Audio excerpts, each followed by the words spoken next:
독일이 러시아를 바라보는 시선, 협력에서 경계로의 전환. 러시아의 우크라이나 침공은 독일 외교 정책의 패러다임을 근본적으로 바꾸어 놓았습니다.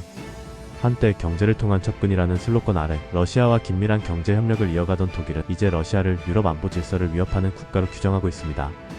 2022년 이후 독일 사회는 러시아와의 경제적 상호의존은 평화를 담보한다는 오래된 신념을 포기하고 억제와 방어를 통한 안정이라는 새로운 외교 기조로 이동한 것입니다. 과거의 관계 외교에서 경계 외교로. 냉전 이후 독일은 러시아와의 관계를 유럽 통합의 중요한 축으로 여겨왔습니다.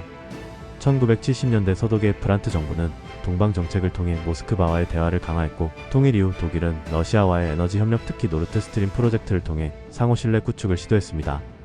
그러나 2014년 크림반도 병합과 2022년의 전면 침공은 이 기조를 무너뜨렸습니다. 에너지 의존이 정치적 약점으로 드러나면서 독일은 러시아산 가스 수입을 단기간에 줄이고 대체 에너지원을 확보해야 했으며, 동시에 군비 증강과 나토 내 역할 강화가 국가적 과제가 되었습니다.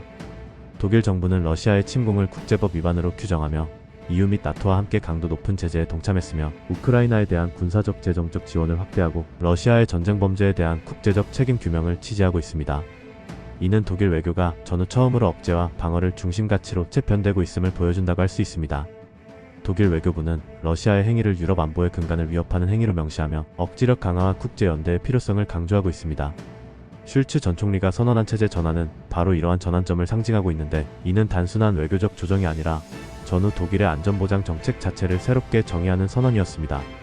독일은 러시아를 더 이상 잠재적 협력자가 아닌 유럽 안보의 근본적 도전자로 보고 있다는 것입니다. 여론 속의 러시아 인식 변화. 이러한 정책 변화는 독일 사회의 여론과도 맞닿아 있습니다. 여론조사기관 인프라테스트 디맵의 2025년 조사에 따르면 독일인의 약 63%가 러시아를 심각한 군사적 위협으로 인식하며 70% 이상이 제재 유지 또는 강화를 지지했습니다. 특히 푸틴 정권을 유럽 민주주의의 체계적적으로 보는 시각이 확산되고 있습니다.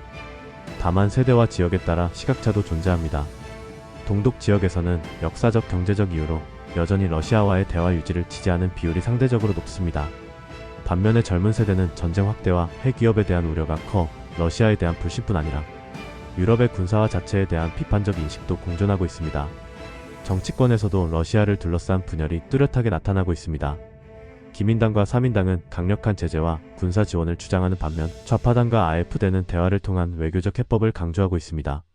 특히 AfD는 서방의 제재가 독일 경제를 해치는 자기 모순적 조치라 비판하며 평화 협상론을 내세워 사회 불만층의 지지를 끌어모으고 있습니다.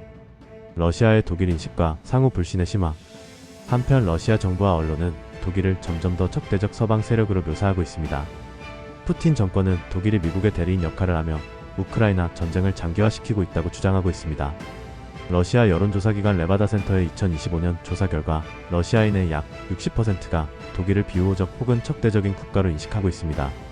이러한 인식 악화는 상호관계의 회복 가능성을 좁히고 있는데, 양국 간 학술문화 교류 프로그램이 대폭 축소되었고 러시아 내 독일 언론과 기관에 대한 감시도 강화되었습니다.